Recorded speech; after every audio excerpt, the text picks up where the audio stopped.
ದೇವೇಗೌಡರ ಪತ್ನಿ ಚೆನ್ನಮ್ಮ ಅವರು ಸೀರಿಯಸ್ ಆಗಿದ್ದಾರಂತೆ.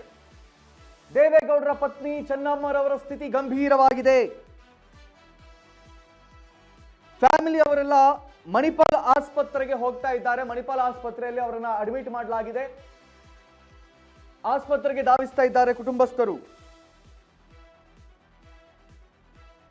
ಮಣಿಪಾಲ್ ಆಸ್ಪತ್ರೆಯಲ್ಲಿರುವಂತಹ ಎಚ್.ಡಿ. ಕುಮಾರಸ್ವಾಮಿ ತನ್ನ ತಾಯಿಯ ಸ್ಥಿತಿಯ ಬಗ್ಗೆ ವಿಚಾರಿಸ್ತಾ ಇದ್ದಾರೆ. 2 ದಿನಗಳಿಂದ ಮಣಿಪಾಲ್ ಐಸಿಯುನಲ್ಲಿ ಚಿಕಿತ್ಸೆಯನ್ನ ಪಡಿತಾ ಇದ್ರು. ದೇವೇಗೌಡರ ಧರ್ಮಪತ್ನಿ ಆಗಿರುವಂತಹ ಚೆನ್ನಮ್ಮ ಅವರು ಸ್ಥಿತಿ ಗಂಭೀರವಾಗಿದೆ.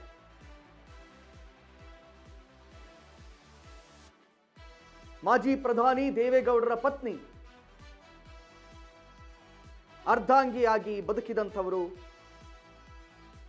ವಯೋಸಹಜ ಕಾಯಿಲೆಯೋ ಅಥವಾ ಬೇರೆ ಏನಾದರೂ ವಿಚಾರಗಳಿವೆಯೋ ಅದನ್ನ ಇನ್ನಷ್ಟೇ ಅಪ್ಡೇಟ್ಗಳು ಲಭ್ಯವಾಗಬೇಕಾಗಿದೆ. ಆದರೆ ಎಚ್.ಡಿ. ಕುಮಾರಸ್ವಾಮಿ ಅವರು ಮಣಿಪಾಲ್ ಆಸ್ಪತ್ರೆಯಲ್ಲೇ ಇದ್ದಾರೆ. ತನ್ನ ತಾಯಿಯ ಹೆಲ್ತ್ ಬಗ್ಗೆ ಅವರು ವಿಚಾರಿಸ್ತಾ ಇದ್ದಾರೆ, ವೈದ್ಯರ ಹತ್ರ ಮಾತಾಡ್ತಾ ಇದ್ದಾರೆ. ಅದಲ್ಲದೆ ದೇವೇಗೌಡರ ಕುಟುಂಬದ ಎಲ್ಲರೂ ಕೂಡ ಮಣಿಪಾಲ್ ಆಸ್ಪತ್ರೆಗೆ ದೌಡಾಯಿಸ್ತಾ ಇದ್ದಾರಂತೆ. ಈಗಾಗಲೇ 2 ದಿನಗಳಿಂದ ಐಸಿಯುನಲ್ಲಿ ಚಿಕಿತ್ಸೆಯನ್ನ ಪಡಿತಾ ಇದ್ರು ಚೆನ್ನಮ್ಮನವರು. ಅವರ ಸ್ಥಿತಿ ಗಂಭೀರವಾಗಿದೆ, ಚಿಂತಾಜನಕ ಆಗಿದೆ ಅನ್ನುವಂಥ ಅಪ್ಡೇಟೆಡ್ ಮಾಹಿತಿಗಳು ನಿಮ್ಮ ಸಂಪೂರ್ಣ ವಾಹಿನಿಗೆ ಲಭ್ಯವಾಗ್ತಾ ಇದೆ. ಏನೋ ಆಗದೆ ಇರಲಿ, ಸೌಖ್ಯದಿಂದ ಹೊರಗಡೆ ಬರಲಿ ಅಂತ ನಾವು ಕೂಡ ಕೇಳ್ಕೊಳ್ತೀವಿ.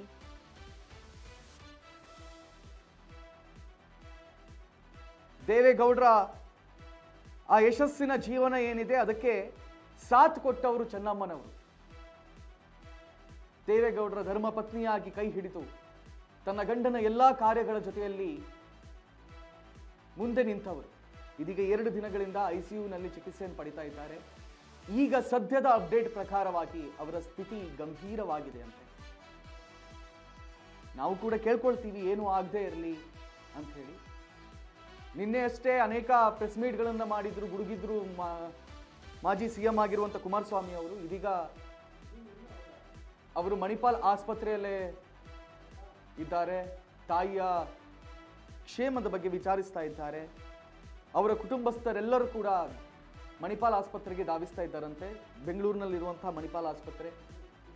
ಆದರೆ ಸದ್ಯದ ಅಪ್ಡೇಟ್ ಪ್ರಕಾರ ಅವರ ಸ್ಥಿತಿ ಗಂಭೀರವಾಗಿದೆ ಅಂತ ಮಾಹಿತಿ ಲಭ್ಯವಾಗ್ತಾ ಇದೆ.